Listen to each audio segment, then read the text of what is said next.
Lição número 1. O Verbo que se tornou em carne. Textuário.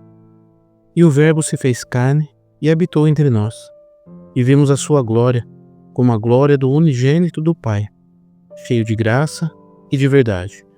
João, capítulo 1, verso 14. Verdade prática. O Verbo de Deus inseriu-se na história, assumindo a forma de homem para redimir os pecadores. Leitura bíblica em classe. João, capítulo 1, versos de 1 a 14. No princípio era o Verbo, e o Verbo estava com Deus, e o Verbo era Deus. Ele estava no princípio com Deus. Todas as coisas foram feitas por ele, e sem ele, nada do que foi feito se fez.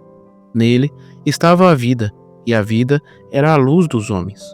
E a luz resplandece nas trevas, e as trevas não a compreenderam. Houve um homem enviado de Deus, cujo nome era João. Este veio para testemunho, para que testificasse da luz, para que todos crescem por ele.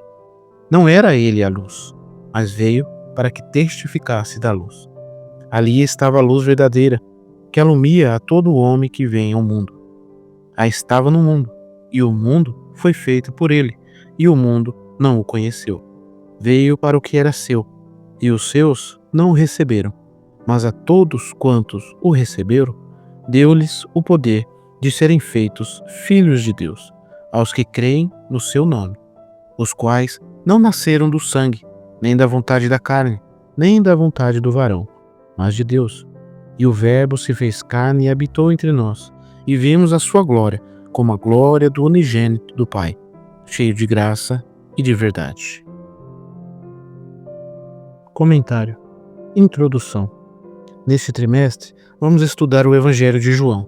Em comparação com os outros 3 evangelhos, Mateus, Marcos e Lucas, o de João destaca-se especialmente por centrar-se no ministério de Jesus em Jerusalém. O autor deste evangelho, o apóstolo João, redigiu este valioso documento com a intenção de revelar a singularidade da natureza divina do nosso Senhor e, ao mesmo tempo, encorajar a fé dos seus discípulos, que possamos também ser fortalecidos e inspirados na nossa fé em Jesus Cristo, nosso Senhor e Salvador. Ponto 1. O Evangelho de João. Autoria e data. O apóstolo João é o autor do Evangelho que leva o seu nome. A confirmação da sua autoria encontra-se no próprio texto, João, capítulo 21, versos 20 e 24, e também nos escritos dos denominados pais da igreja. Admite-se que tenha sido escrito entre os anos 80 e 90 depois de Cristo. De acordo com os estudiosos, o Evangelho de João apresenta uma doutrina genuína sobre a divindade de Jesus Cristo. Assim, as expressões Verbo divino e a palavra que se fez carne são de grande importância deste quarto Evangelho. O propósito do Evangelho. O Evangelho de João tem como um dos seus propósitos levar o leitor a crer que Jesus é o Cristo, o Filho de Deus, e, ao crer, encontrar a vida em seu nome. João, capítulo 20, verso 31. Não é por acaso que os especialistas referem-se à primeira parte do primeiro capítulo como prólogo de João, ou seja, a apresentação desse Evangelho.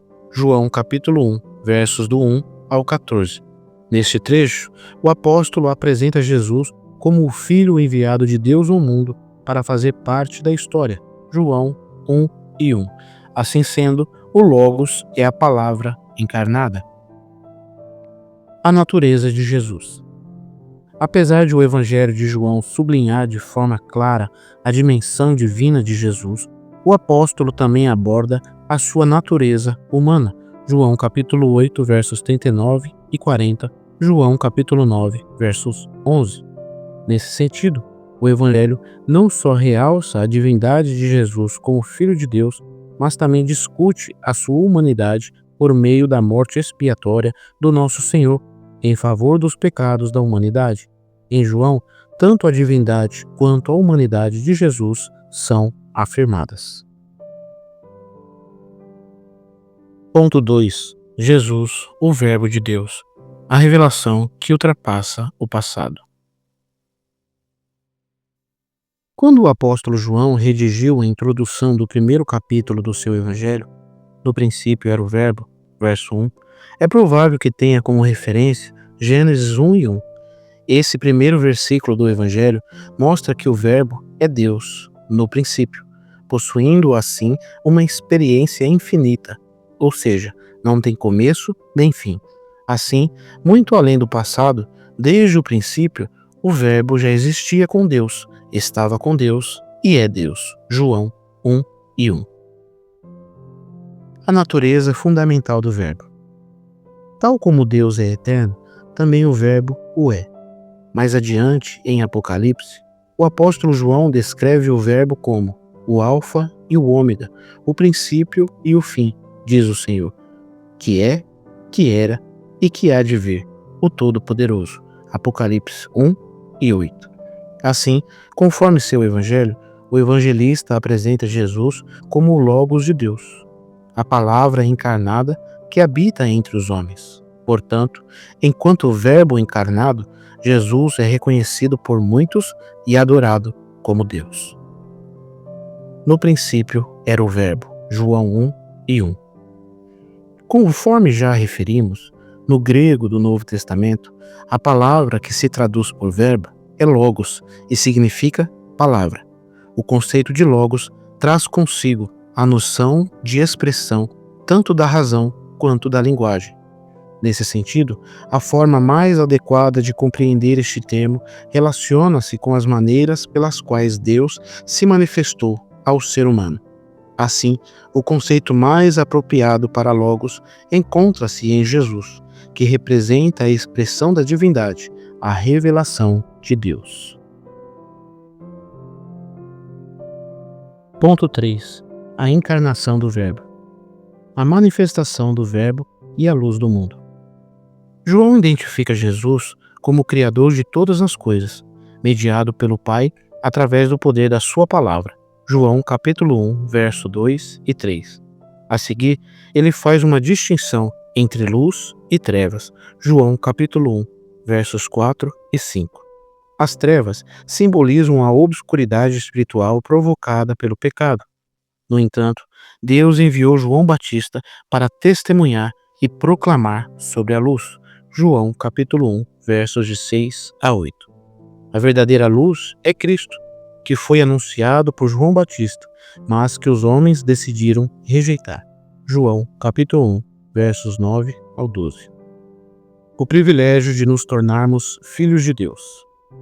Enquanto Israel rejeitou a bênção da salvação através da obra do Calvário, Deus ofereceu a todas as pessoas, independentemente da sua raça, etnia ou língua, a oportunidade de se tornarem filhos de Deus pela fé no nome de Jesus. João, capítulo 1, versos 12 ao 13. Tanto aos judeus quanto aos gentios, a luz manifestou-se para revelar o plano divino da redenção a toda a humanidade. Assim, aos gentios foi assegurada uma herança de filiação divina através do amor do Pai. 1 João, capítulo 3, verso 1. Portanto, como crentes em Cristo, temos o privilégio de sermos chamados filhos de Deus. A manifestação e a habitação do Verbo. A frase "o Verbo se fez carne" sugere a humanização de Deus, que passou a viver entre os homens. O termo verbo possui uma conotação muito mais rica e profunda do que qualquer conceito filosófico.